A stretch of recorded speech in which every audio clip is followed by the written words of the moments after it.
PTN, salam inspirasi.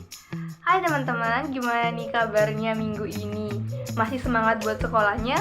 Udah PTM atau ada yang masih daring?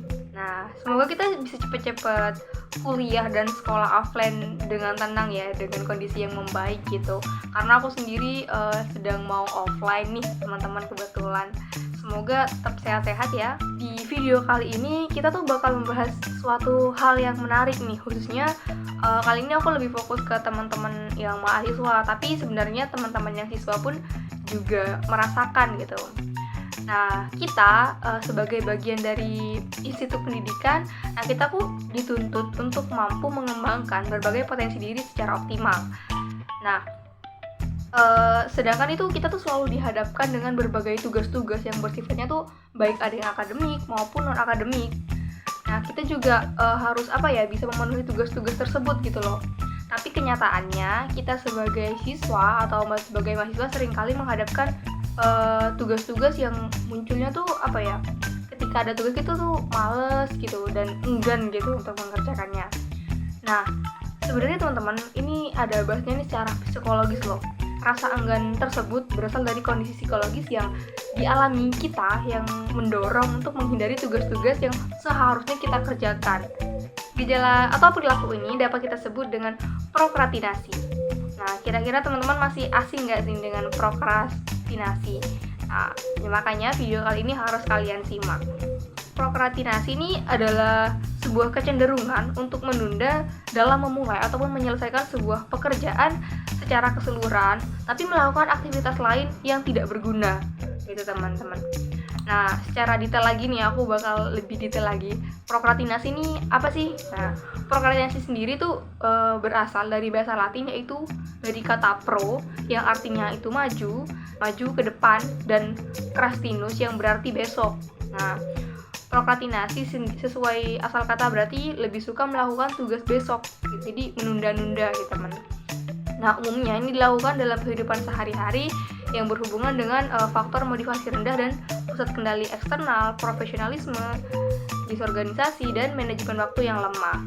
Nah, oleh karena itu teman-teman ini perlu banget kita pelajari. Dan setelah ini aku tuh udah mensurvei ke teman-teman inspirator, ternyata ada banyak hal yang bisa menyebabkan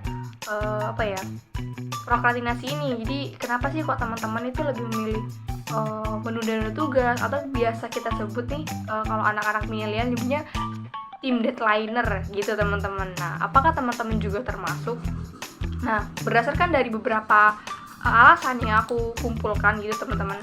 Jadi ada dua tim nih. Jadi ada tim yang benar-benar memang mengerjakan tugas sesuai waktunya, tertata dengan jadwal, dan juga tim yang deadlineer gitu. Nah, yang pertama kita bahas dengan teman-teman yang yang manajemen waktunya baik nih. Nah, kenapa kok mereka tuh mau mengerjakan tugas tuh di awal, jadi nggak mepet waktu. Jadi menurut mereka yang timnya bukan tim deadlineer nih yang sesuai dengan waktu. Jadi yang pertama mereka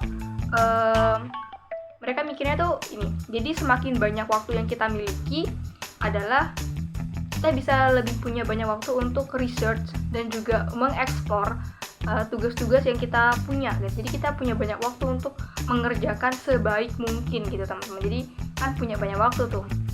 Nah, yang kedua itu karena mereka bisa merasa santai gitu. Jadi mereka tuh ngerjainnya duluan, santainya di akhir. Kalau udah selesai kan ya kita santai gitu kan.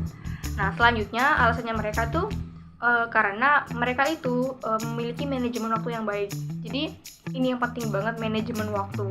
Jadi mereka bener-bener ngehandle itu dari awal. Jadi kapan harus ngerjain tugas ya mereka harus ngerjain di awal, supaya nanti ketika ada yang kurang itu bisa ditambahin gitu. Nah, selain itu untuk tim yang manajemen waktunya baik ini yang ngerjain tugas di awal, nah itu mereka juga mengantisipasi jika nanti adanya tumpukan tugas. Jadi tugasnya tuh biar nggak numpuk di akhir semua, mereka memilih untuk mengerjakan di awal gitu teman-teman. Selanjutnya yang tim deadlineer. Ini kayaknya aku yakin teman-teman juga banyak nih yang tim deadlineer gini. Nah, kebanyakan orang-orang yang tim deadlineer ini yang terkena secara psikologis itu bisa disebut prokrastinasi tadi.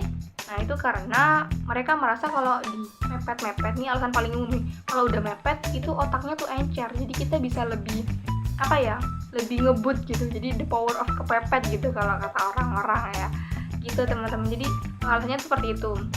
Lalu alasan lainnya ada lagi yang bilang kalau misal tim deadliner itu kita tuh lebih lebih semangat mengerjakannya karena kita udah mepet waktu nih, waktunya tinggal sehari, jadi kita bener-bener mau nggak mau kita harus selesai hari itu juga, jadi lebih semangat. Jadi ada orang yang merasa lebih semangat mengerjakan tugas ketika hampir deadline gitu.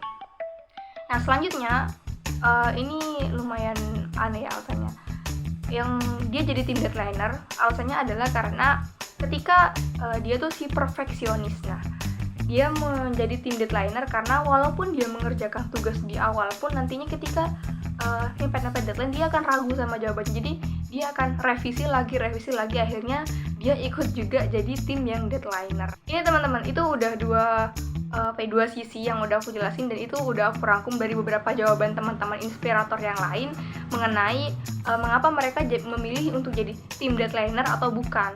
Kira-kira teman-teman masuk yang mana nih? Tapi kebanyakan nih ya dari tim inspirator nasional yang udah ngisi itu banyak yang memilih tim deadline, tapi mereka mengakui sebenarnya kalau mereka di tim deadliner tuh itu bukan hal yang patut dicontoh. Jadi langkah baiknya jika kita memiliki manajemen waktu yang baik, jadi kita bisa mengerjakan semua tugas-tugas yang kita punya itu sesuai berurutan gitu. Jadi apabila ada waktu, kalau kalian gabut di awal itu bisa dikerjain dulu, jadi akhirnya dia santai seperti alasan seperti yang aku bilang tadi gitu. Nah nih, aku pengen tahu jadinya alasan kalian, kira-kira kalian tuh tim deadliner atau bukan? Kalau emang kalian tim deadliner atau bukan nih, boleh dong ditulis di kolom komen kira-kira kenapa kalian alasannya gitu, kenapa tim deadliner atau bukan, biar teman-teman kita yang lain itu bisa tercerahkan gitu. Misal yang tim deadliner bisa terpengaruh sama teman-teman yang bukan deadliner gitu teman-teman. Aku tunggu jawaban kalian di komen karena aku bakalan baca itu semua. Oke. Nah, itu dia teman-teman pembahasan kita untuk di video kali ini, yaitu mengenai prokrastinasi, yaitu tim deadliner atau bukan. Nah, gitu teman-teman. Jadi semoga video ini bisa membantu kalian dan membantu manajemen waktu kita yang baik, karena aku sendiri pun juga kadang masih ikut tim deadliner, tapi sebisa mungkin aku mengerjakan tugas juga di awal supaya tidak selalu mepet, karena itu beresiko banget nih kalau misalnya kita kelewat dari waktu yang ditentukan gitu teman-teman. Oke, jangan lupa like, comment, dan subscribe video ini, dan share juga ke teman-teman kalian yang lain, karena aku gak sabar untuk ketemu kalian lagi di video selanjutnya. Sampai jumpa!